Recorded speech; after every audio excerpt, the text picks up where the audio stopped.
La première conférence va parler de l'accord et s'inscrit dans le cadre du renforcement des capacités des jeunes à consolider leur leadership dans leur communauté. À cet effet, j'invite les jeunes à rester attentifs aux communications qui seront faites. Elles seront faites sur 1. L'accord pour la paix et la réconciliation nationale au Mali, le rôle de la jeunesse dans le développement de la cité, comme deuxième thème. Il s'agira d'informer la jeunesse qu'en parlant de l'accord, il s'agit surtout de cerner le contexte de l'adoption de l'accord afin de se l'approprier et de s'approprier son contenu, de même que quelques actions de mise en œuvre, et engager les jeunes à lire le document qui est là, qui vous sera distribué, pour mieux les cerner et contribuer à l'éclairage de celles et de ceux qui en parlent sans aucune connaissance du sujet. À ce titre, il est important de comprendre que tant que la jeunesse ne s'approprie pas les réformes, les engagements de l'État, les missions, tant que la jeunesse ne s'approprie pas tout cela, il est très difficile de faire passer les choses. Je l'ai dit depuis longtemps, sans être ministre. J'ai expliqué lors du dialogue national inclusif avec certains d'entre vous qui êtes là dans la salle que tant que la jeunesse ne sera pas suffisamment impliquée et qu'elle se mette à l'œuvre dans l'explication, la sensibilisation et l'appropriation de l'accord pour la paix, tant que ce travail ne sera pas fait, le gouvernement à lui seul ne peut pas mettre en œuvre l'accord. Pour la simple raison que l'accord n'est pas exécutable seulement à Bamako ou à Kidal ou à Tombouctou.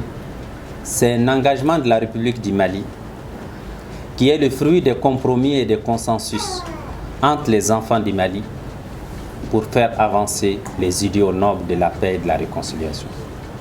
Donc il s'agit en tout cas pour moi d'inviter particulièrement les responsables des jeunes, qu'ils soient du CNJ, qu'ils soient d'autres organisations de jeunesse, à faire de cet accord un document dont ils se donnent le rôle d'expliquer et de véhiculer. Il ne s'agit pas non plus d'imposer aux gens à comprendre ce qu'ils ne comprennent pas. Il s'agit d'expliquer. Ceux qui vont le comprendre et se l'approprier, ça sera un plus. Ceux qui diront qu'ils ne l'ont pas compris, notre rôle, ce n'est pas de leur tourner le dos, c'est de leur expliquer le contenu et de demander leur adhésion à cela. On n'a pas d'autre choix. On n'a pas d'autre choix qu'à faire de nos compromis, de nos consensus, de nos accords, un levier de paix, un levier de développement de notre pays. Et le deuxième thème vise à renforcer la citoyenneté des jeunes, afin de les amener dans une exploration des concepts de jeunes et jeunesse et permettre de cerner les actions et comportements d'un jeune dans sa cité. À ce titre, je vous invite à vous instruire, à aller à la quête permanente du savoir, à ne parler que de ce que vous maîtrisez, parce que nous avons un devoir de rester crédibles en tant que jeunes de notre pays, à rester crédibles aux yeux de nos pères, de nos confrères, de nos amis, de nos familles, mais aussi à être crédibles aux yeux du pays, aux yeux de l'État. Parce que c'est de cette crédibilité que naîtront les réponses à nos multiples revendications en tant que jeunes. Tant qu'on ne démontrera pas qu'on est capable d'assumer notre rôle, de jouer pleinement notre partition, on ne va pas nous prendre au sérieux. Et c'est ce que j'ai dit. Une action bien faite de la part d'un jeune peut être la réponse à 1 million de revendications mal exprimées. Il s'agit de convaincre à travers le comportement, à travers notre capacité, à travers nos potentiels, de convaincre et de faire convaincre une fois pour tous pour tout que sans les jeunes, ce pays n'ira nulle part. Mais ce n'est pas non plus avec n'importe quel jeune. Il faut se dire la vérité. La jeunesse dont notre pays a besoin aujourd'hui, c'est une jeunesse consciente. C'est une jeunesse engagée. C'est une jeunesse qui s'implique. Et c'est une jeunesse qui relève les défis. Ce n'est pas la jeunesse telle que certains la véhiculent. Ce n'est pas la jeunesse qui prône la violence. Ce n'est pas la jeunesse qui pense que c'est avec la force qu'on obtient les acquis. C'est seulement avec la jeunesse qui travaille, qui innove, qui initie. C'est avec la jeunesse aussi qui rassemble, qui unit. C'est avec cette jeunesse qu'on peut faire le Mali de demain. J'ai souvent dit dans certaines rencontres avec les jeunes que notre défi doit être de montrer dans chaque chose que nous faisons que nous sommes les meilleurs. C'est ça le défi. Et il n'y a pas un domaine où on ne peut pas être meilleur. Si vous êtes cultivateur, le défi doit être de cultiver de sorte que tous ceux qui vont voir votre champ disent que ici, c'est un bon cultivateur, c'est un bon jeune cultivateur qui a bien fait son travail. Si vous êtes enseignant, la même chose. Si vous êtes leader, et ça je m'adresse particulièrement aux leaders des jeunes, aux leaders de la jeunesse malienne, c'est vous la locomotive qui doit tirer de l'avant le reste de la jeunesse. Je m'adresse au Conseil national de la jeunesse et je le fais de manière solennelle. Vous n'avez plus le choix. Vous êtes obligés et condamnés à unifier la jeunesse du Mali. Vous êtes obligés, condamnés à travailler avec tous les jeunes du Mali, des Cailles à Kidal. Vous ne pouvez pas travailler avec une portion de la jeunesse et laisser une autre portion à son propre sort. Ça ne peut pas marcher. Il n'y a pas de cachette entre nous, il n'y a pas de tabou. Les crises qui traversent le Conseil national de la jeunesse, je profite de ces 3 jours des journées du Kérédougou pour vous dire que cette crise, elle est finie. Elle prend fin à partir de maintenant.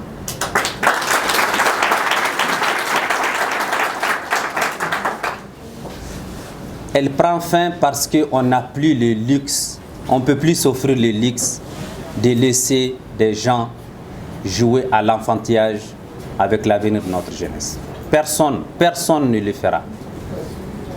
Et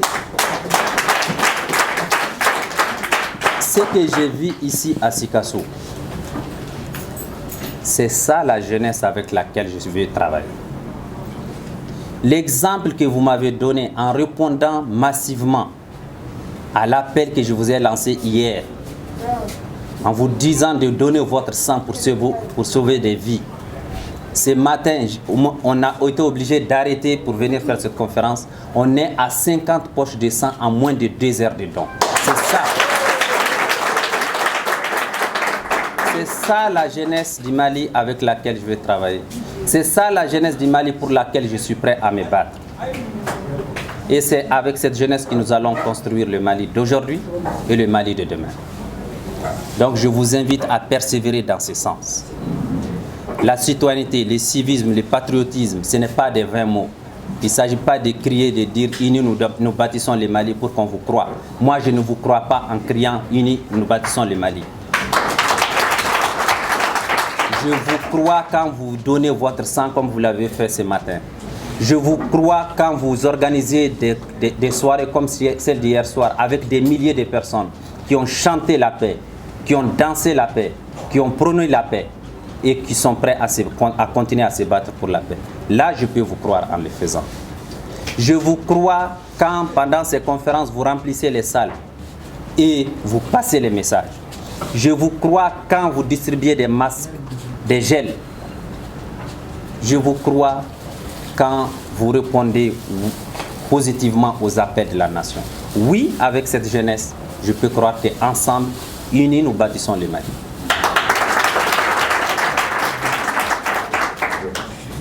À Sikasso, j'ai ramené tous les responsables de la jeunesse, le directeur national de la jeunesse, le directeur national des sports et de l'éducation physique, le directeur général du service national des jeunes, le directeur général du centre de promotion du volontariat, le directeur général du centre de médecine des sports. J'ai ramené plus de 60% de mon cabinet. C'est un message que je vous lance. C'est pour vous dire que l'État désormais, vous n'avez plus besoin d'aller vers l'État. L'État est prêt à venir vers vous, mais à condition que vous soyez prêts également à accompagner ceux qui cherchent à vous accompagner et à vous aider. Et je me donne l'obligation d'une franchise envers vous. Je tiens sincèrement, du fond du cœur, à vous dire que là où je suis aujourd'hui, je suis ému par ce que vous avez fait à Sikasso. Je suis fier de vous et je vous remercie pour cela.